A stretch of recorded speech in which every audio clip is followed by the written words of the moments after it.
With postseason baseball already in swing, the MLB Wild Card contests were as fierce and wild as they come. Surprisingly, only one series went into a do-or-die Game 3, and upsets seem to be a common theme. Welcome back to Penn State Sports Night. I'm Allie Wenskoski, joined by Justin Ciavolella and Anthony Desher for your MLB Wild Card recap. Although the Detroit Tigers were not in contention, that didn't stop the roar of the Wild Card teams. Starting with the National League, there were two tough matchups. Red October began in St. Louis, and the Padres traveled to Citi Field to battle the New York Mets. Anthony, we'll start with you. Which of these was your upset to watch? Well, apparently it's a bad day to be a Padres fan, according to some wise people out there. But I want to talk about the only sweep coming out of the NL. The fight in Phils. Who knew that they were going to upset the Cardinals? I've seen a lot of brackets, always with the Cardinals moving on to the DS, but they showed up. I don't want to hear Aaron Nola. Out of anyone's mouth, I don't want to hear anyone say that Aaron Nola can't pitch good games. In the biggest moments, he came through.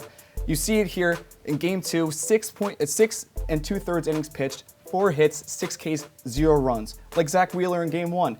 About the same 6.1 innings pitched, 2 hits, 4 Ks, 0 runs. Lights out, kept the bats at bay. They were phenomenal.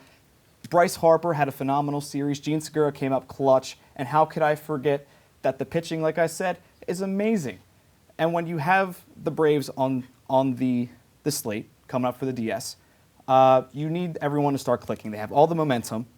The team is having fun. Rob Thompson just got extended for 2 years. I believe he's going to win Manager of the Year. No bias in hand. But I love what this team is doing. They're playing for each other. The team's having fun. Philadelphia's seeing Red October for the first time in a decade. I'm all here for it. It's going to be great. Let's see what they can do next week. Well, Anthony, I think it's safe to say that a win was not in the cards for the Cards. And on to the other NL series, where the Mets just met the wrong team at the wrong time and met their season end. Max Scherzer imploded on Friday night. 7 runs, 4 home runs, very uncharacteristic from him, and it's not helpful for that Mets offense when Yu Darvish is on the other side of the mound, just absolutely dominating them. Then came Saturday when Jacob deGrom was able to recover for the Mets. He got run support, which just never happens for the Mets when Jacob deGrom is on the mound. So the Mets were able to bounce back, and then they went to the decisive Game 3. The only wildcard series that went to that decisive Game 3, and it was last night, and it was Joe Musgrove versus Chris Bassett. And let me tell you, they might just want to add an extra O to Joe Musgrove's last name because he was in a groove last night against the Mets. 7 innings pitched, dominating the whole time. 6-0 win for the Padres. And when you look at this series was decided at the trade deadline. The Mets stayed complacent. They made a few moves. Their biggest one was the name Daniel Vogelbach. Honestly, at the deadline, that's not the biggest name, especially for a team contending. And then you go to the Padres, who just went all out. Juan Soto, Josh Bell, just to name a few, Hader in the bullpen.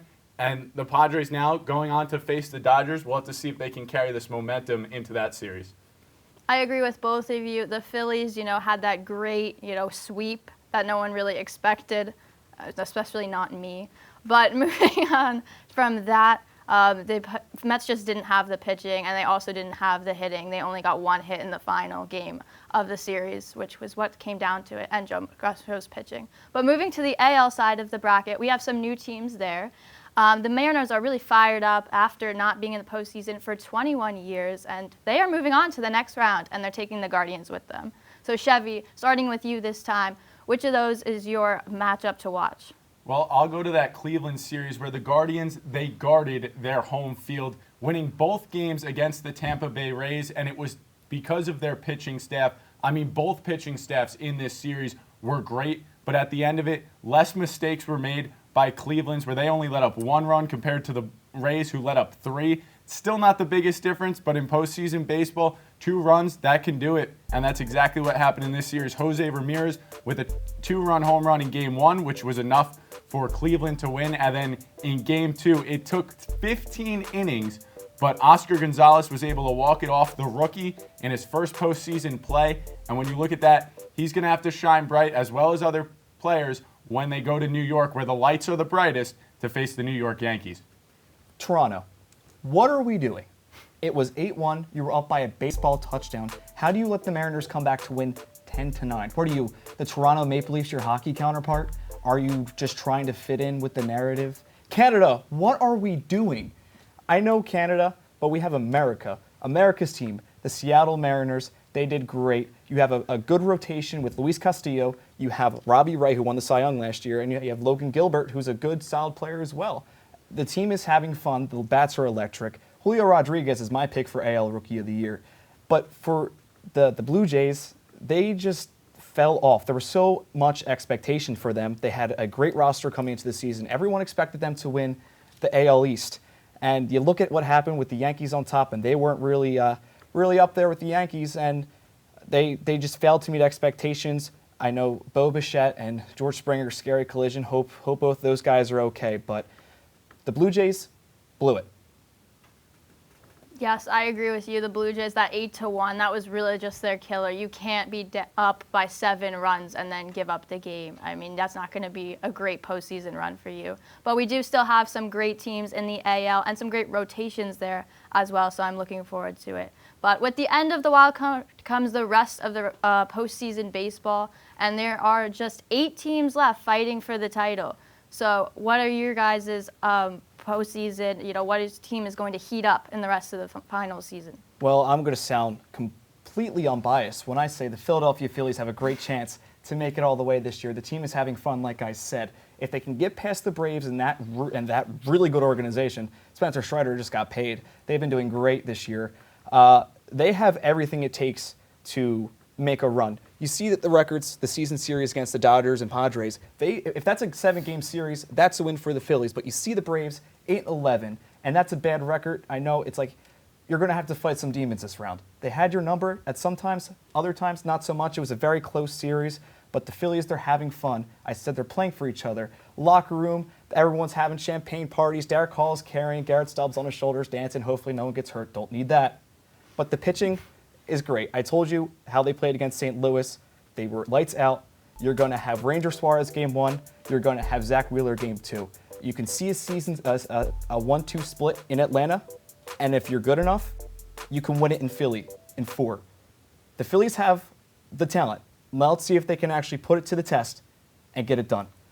Yeah, well, Anthony, that stat would matter more if we were still in the regular season, but once you get to the postseason, everything is reset, and that includes, for my pick, the Los Angeles Dodgers. They won 111 games in the regular season, but their most important 11 are coming in this playoff run. They need to win 3 in the division series, 3 in the conference league championship, and then 3 in the World Series. But the Dodgers, I mean, the easiest way to put how they've been over the last couple of years is that the rich just keep getting richer. They won in 2020. If you want to call it a Mickey Mouse ring, go ahead, but it wasn't. They won the World Series.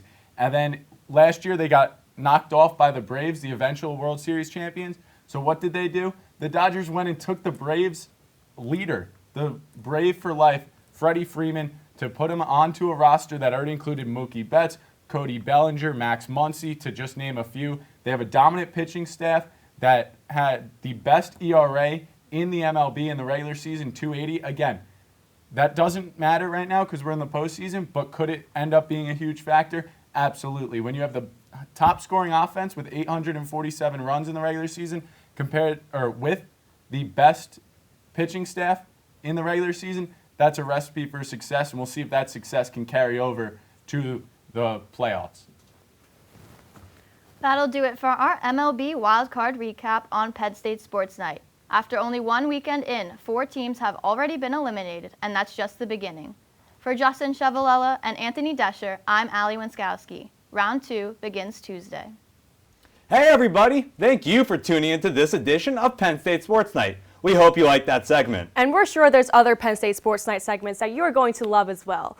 Be sure to subscribe to our YouTube channel for more content. And check us out on social media for updates and behind-the-scenes clips and pics. Follow us on Twitter at PSSN TV and on Instagram at PSU Sports Night to keep up with all the action. For all of us here at the Belisari Media Center, we are Penn State Sports Night.